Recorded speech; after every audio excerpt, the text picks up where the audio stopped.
इसमें पूछा गया है a current of 1 ampere is drawn by a filament of an electric bulb number of electrons passing through a cross section of the filament in 16 second would be रफली। तो basically यहाँ पर जो current drawn किया गया है वो 1 ampere है और टाइम टेकन टी गिवन है। तो हमको पता करना है कितना नंबर ऑफ यहाँ पर इलेक्ट्रॉन पासिंग कर रहा है। तो पहला चीज क्या है, पहला चीज क्या क्या गिवन है वो हम देख लेते हैं। पहले यहाँ पर बताया गया है करंट जो ड्रॉन किया गया है, करंट ड्रॉन I बराबर कितना है 1 एम्पियर। ओके, और टाइम टेकन कितना लगा 16 सेकेंड। तो time taken T equal to 16 second. Okay, तो हमको फाइंड आउट करना है कि कितना नंबर ऑफ इलेक्ट्रॉन पासिंग कर रहा है। तो इससे पहले हमको ये जानना पड़ेगा कितना चेंज वहां पर फ्लोन हो रहा है। तो वो तो हमको दिख नहीं रही है, तो हम उसको Q मान लेते हैं। लेट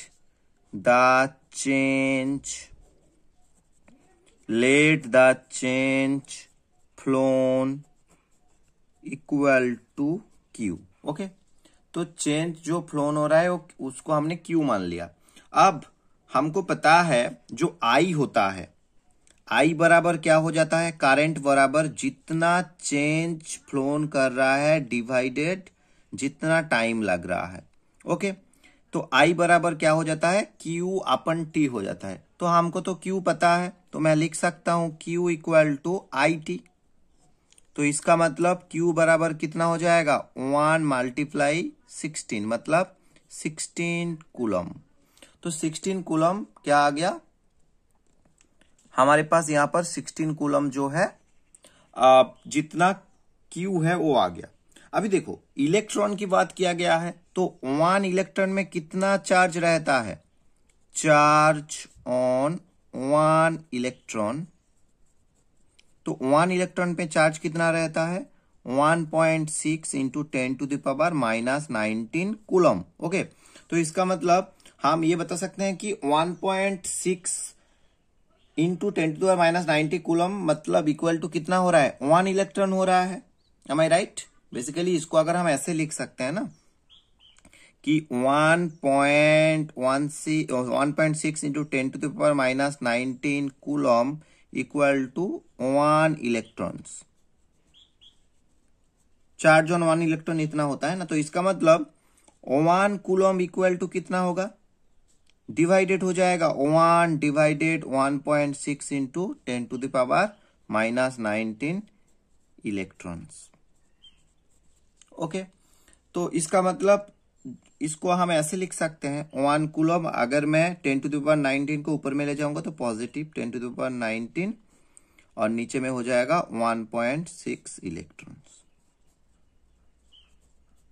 तो 1 कूलम बराबर मैं बता सकता हूं कि 10 to the power 9 divided 1.6 electrons. Okay, तो अब अगर मैं थोड़ा सा ध्यान दूं तो 1 नीचे में हमारे पास 1.6 है। अगर मैं डेसिमल को उतार दूं तो इसका मतलब मेरे पास अभी क्या हुआ एक 10 ऊपर में चला गया, एक 10 ऊपर में चला गया मतलब 10 की पावर 1 हो गया। तो इसका मतलब 1 कूलम बराबर मैं लिख सकता हूं 10 की पावर 20 और नीचे में 16 रहेगा, 16 इलेक्ट्रॉन्स। ओके, ये चीज हो गया। अब नंबर ऑफ इलेक्ट्रॉन्स, इसका मतलब जो नंबर ऑफ इलेक्ट्रॉन्स होगा यहां पर हमारे पास कि 1 कूलम इक्वल टू कितना हो रहा है। अगर मैं बेसिकली इसको ऐसे बताऊं कि जो मेरे पास नंबर ऑफ इलेक्ट्रॉन्स है 1 कूलम चार्ज के लिए वो इतना है 10 टू द पावर 20/16 इलेक्ट्रॉन्स है। तो इसका मतलब मेरे को चाहिए क्या, नंबर ऑफ इलेक्ट्रॉन्स कितने के लिए 16 कूलम चार्ज के लिए, 16 कूलम चार्ज। तो बेसिकली हमको डायरेक्टली मल्टीप्लाई कर देना है, तो हमको आंसर आ जाएगा कितना हो जाएगा 16 मल्टीप्लाई 10 की पावर 20 डिवाइडेड 16 काट गया। तो इसका मतलब 10 की पावर 20 हमारा आंसर हो जाएंगे। Thank you.